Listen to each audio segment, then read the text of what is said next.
Hey, it's SgtLocksmith here. All right, we're going to change the battery out on our 4-button PEP smart key. So, this being said, the keys can stay on. It's not going to cause that big of a hindrance because they'll be attached right here. When you flip the remote over, you have your little release emblem. Go ahead and hit that. And you notice by pulling it, it releases the key. Go ahead and slide your key out, and when you do, you'll feel it pop. Push it back in, you'll feel a little bit of resistance. Once you do, stop right there, rotate the key blade, emergency, and she'll lift up the back part of the remote housing. And you notice it just did.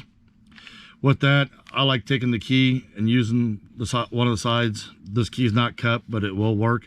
And you can just run it up the side. That way you can save if you don't have nails, and when you do, just by running it up, it opens up.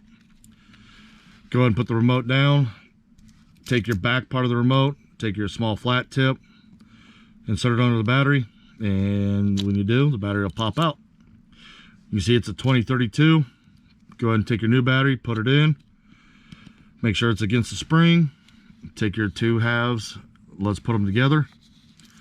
And when you put them together, go ahead, gently use your fingers, walk around the remote, and you'll see she snapped together. Go ahead and slide your emergency key back in. And there you've successfully changed the battery out on your 4-button smart key. Thanks again for watching SgtLocksmith, and let's be safe out there.